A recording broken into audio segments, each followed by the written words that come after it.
It's a mix of engagements. So we're spending a lot of time with government leadership, as I've mentioned, particularly in the health and economic development space, where we're looking at. We've been working with the government of South Africa at the national and the provincial levels in all of those areas for years. And so this is really about assessing the work we've been doing together in health and economic development and strengthening the ways that we could continue to work moving forward. Let's talk about your projects. Maybe let's focus on social development. What projects are you dealing with when it comes to social development? On the social development side, most of our work is with orphans, vulnerable children, and youth to ensure that they are within the context of preventing HIV and AIDS. So we have major investments all across South Africa in preventing and treating people, preventing HIV, AIDS, and for people that are HIV positive, keeping them healthy. So within the social development context, this is about working with young people, particularly at-risk young people, to give them the resources they need so they can avoid the kind of behaviors that would lead them to become HIV positive. Nice. So how are these projects aiding the growth and the development of the province as a whole? Well, you can't separate positive health outcomes from positive economic development outcomes. So if individuals stay healthy, if individuals go to school, and if individuals are able to have robust, healthy lives, they will be able to contribute more directly to society. So those two outcomes go hand in hand. Council General Spera. Council General Spera, let's go to this way. Let's go this way. Is there any way of community to participate in this project? So all of the work we're doing in health and social development across the country is done at the community level. So just to step back for a second. So we have been investing in HIV, AIDS prevention and treatment in South Africa as the U.S. government for 21 years. And we've invested close to 15 billion rand in that effort in partnership with national and provincial governments. But those resources are designed to support local clinics. So we want the support. We're training nurses, we're training doctors, we're working on the systems that track patient care and individuals. We're helping the government and the clinics work on ways to maintain medical files. We don't handle the files themselves, but to manage that system more efficiently. So it's the local clinics where those services can be received. So this afternoon, for example, we'll be visiting Lonely Park Clinic right here down the street, which is a clinic where we have supported both the approach to care, but also the physical infrastructure and the buildings of that facility. So individuals just need to work with their local clinics to access the services. There's no special entry to what the U.S. is doing. The United States and South Africa work hand in hand in partnership. And if you go to a clinic, you won't know which person is supported by the United States and which is South Africa. We're working together as equal partners to promote positive health outcomes for all South Africans. We always talk about return on investment, and I want to tap into how does the USA going to benefit from this project? We benefit because people are healthy. When it comes to the United States and South Africa, we have so much that we share in common. We're strong, robust democracies.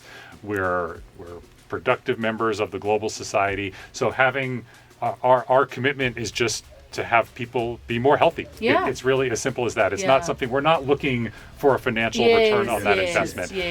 We believe that, and then if people, as we said before, if people are more healthy, they will be able to contribute in the economy, and that is to the benefit of both of our countries. And that's probably a time to pivot to the economic work that we do. So I know we're here in Mahikeng, but the work we're doing in health is taking place nationwide, as is the work we're doing on economic development and the work we're doing on community relations. So I'm based in Johannesburg, but I have responsibility for our relationships with Gauteng, Free State, and Northwest.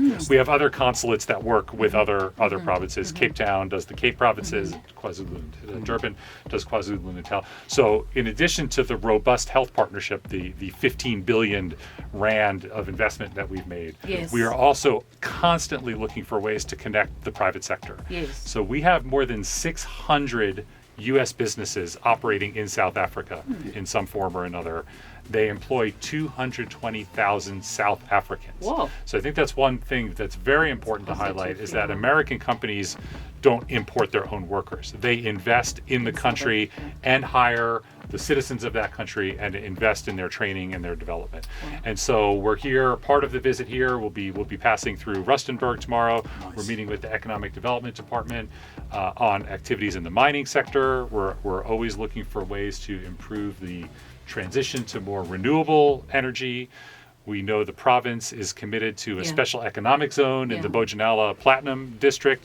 So we're here, in addition to the health work, we're also here to look for ways to make the U.S. private sector aware of opportunities and go beyond the 600 companies and 220,000 employees we already have and grow that even further. In terms of cultural exchange, let's tap into that. No, thank you. That's really the third leg of the stool of the work we're doing nationally and here in the province. We've talked about the health investment and the partnership with the government.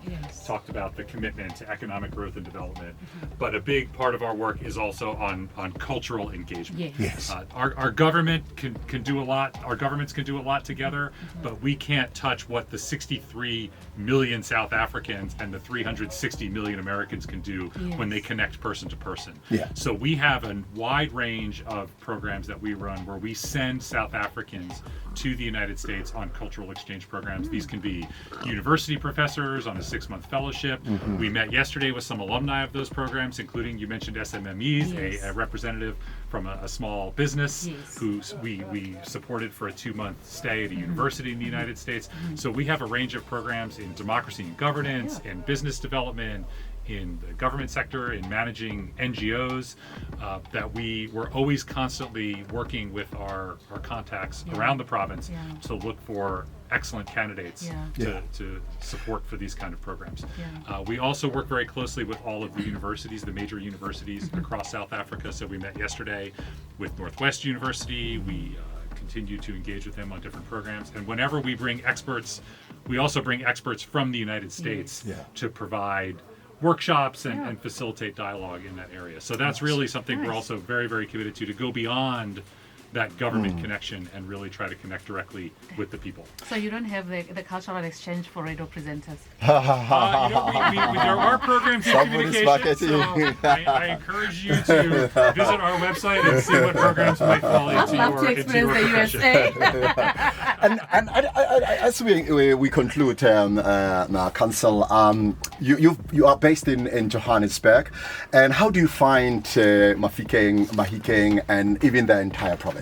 I really greatly enjoy coming out to Northwest regularly. I mean, Johannesburg is wonderful, and I'm from the northeast of the United States, so it feels very comfortable. But South Africa is much bigger than the large cities, and I think it's really important to come out. In fact, as I told colleagues last evening, my parents came to visit South Africa and my mother-in-law about 15 months ago, and we took them to Northwest Province specifically. So somewhere that we really have a deep affection for, and we've really enjoyed all of the visits we've made to this province. They must cook you a pap and tribe. Pop is wonderful, but I'm partial to Samp. Sam? You like Sam? Oh, nice. Nice. Awesome stuff. I cook a mean Sam. Excellent. And cow heels. And cow heels. And Mohodu, which is tribe. And Choto. Yeah. And Morojo. I like my Samp, I like my stew, and if there's a little chakalaka on the side, everybody's happy. So you haven't tried Morojo? I don't know Morojo. Nice one.